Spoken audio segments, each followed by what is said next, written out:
transcending history and the world, a tale of soul and swords, eternally retold.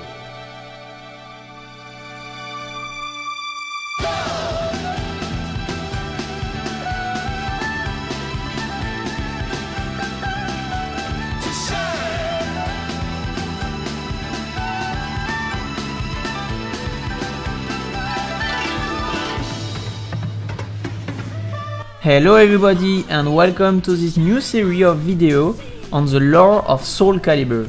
With the 6th installment coming, I thought it would be interesting to introduce the story to the newcomers. Everything starts with the first game of SoulCalibur history, the game named SoulBlade or Soul Edge in Japanese. I thank Appareance who helped me doing this one. Hello everybody. This video format will be composed of two parts. The first will introduce the plot of the game and the second will be used for analysis. Without further ado, welcome to the new stage of history.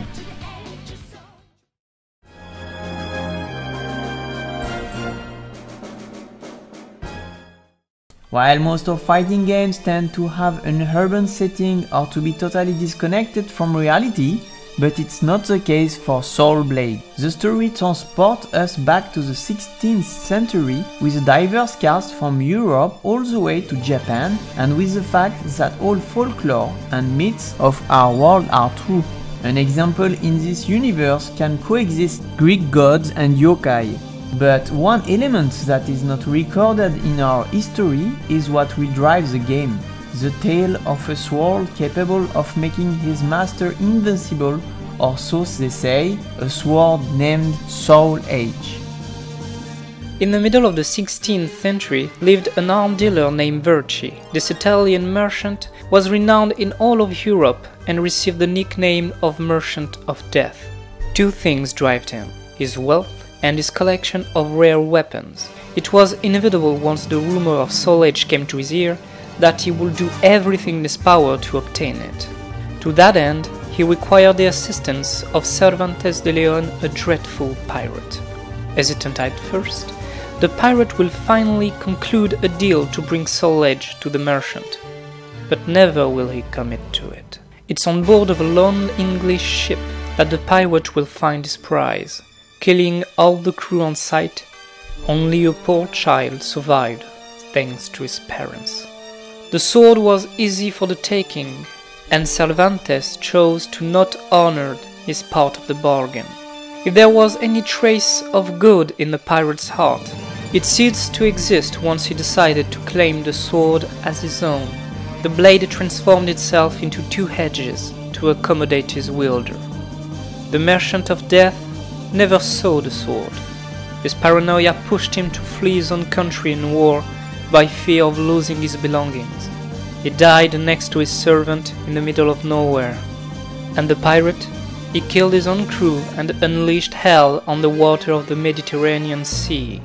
And so began the legend of Soul Edge. More than 20 years came to pass and Soul Edge became well known across the globe.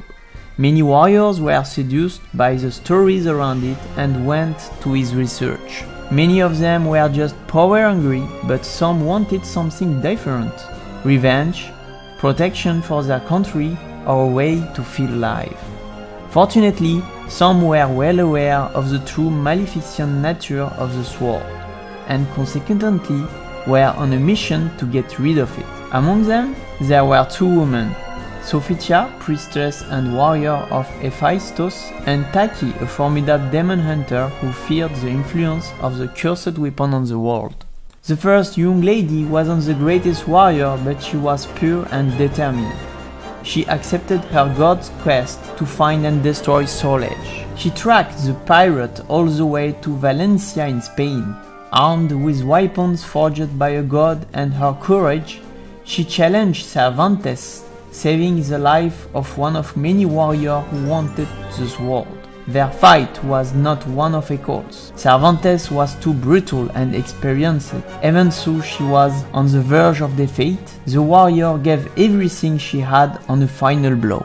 By doing so, Sophia shattered one of the two swords in tiny fragments, one of them will unfortunately wound her. Enraged, the corsair went to kill the armed girl. Only the arrival of Taki prevented Sophitia's death. The demon hunter was more dangerous and expert in these situations, since she was but a child. She stood up to Cervantes until she finally delivered the final blow. And so, the Spanish pirate screamed of anger and pain until he transformed into the shape of a demon, losing skin and organs until he was but a skeleton engulfed in flames. Taki ran away with the young warrior in her arms, letting her foe burning to ashes. Everything could have ended right here. Came to confront this hellish vision. One man with a sword too big to be just a simple sword. A mercenary from Germany named Siegfried. This rebel and arrogant man braved the flames and pierced through the shell of a man that was Cervantes, barely able to defend himself. The carcass fell on the floor, the fire faded, the storm has passed until only two things remained: the young man and the last sword of soul edge planted in the ground.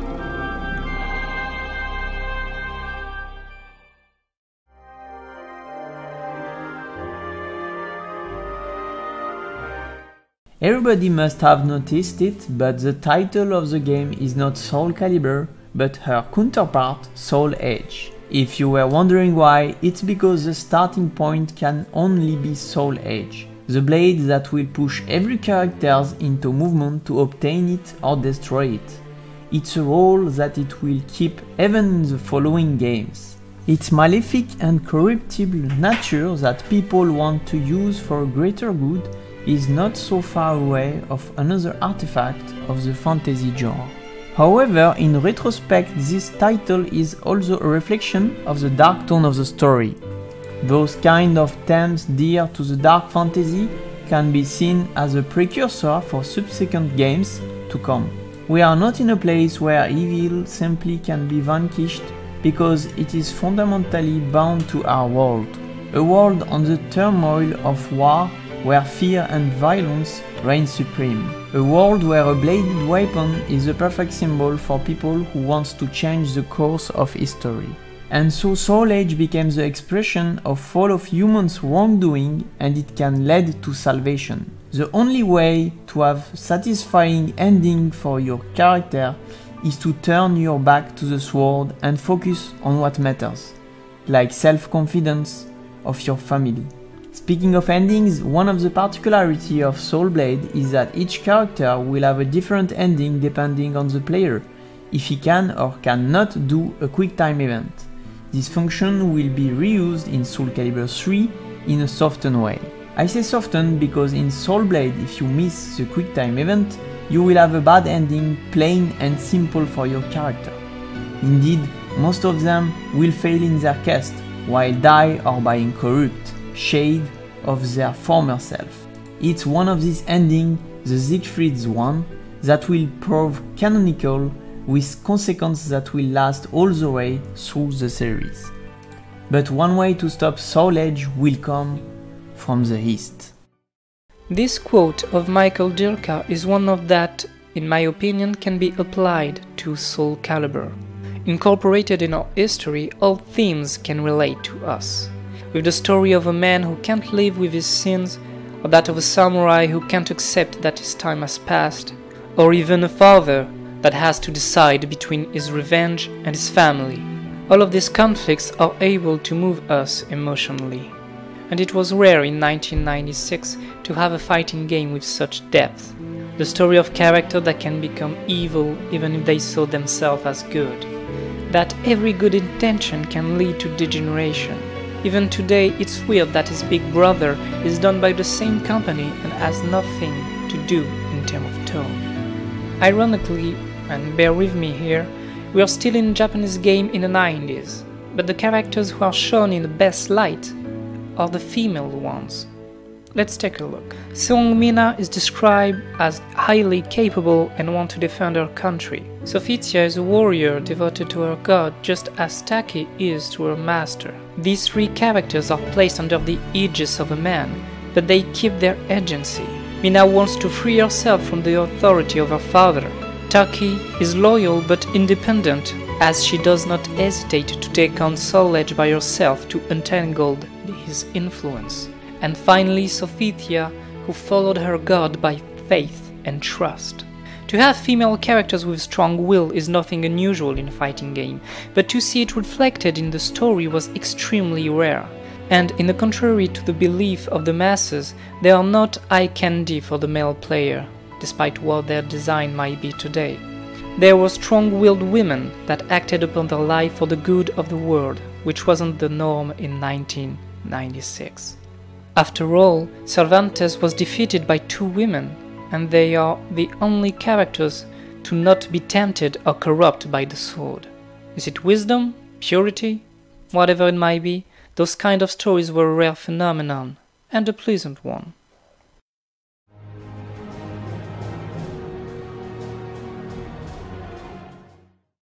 SoulBlade is often considered to be the forgettable one, and that's a real shame. Do not let the bad voice acting, the incomplete gameplay, or his lifespan deceive you.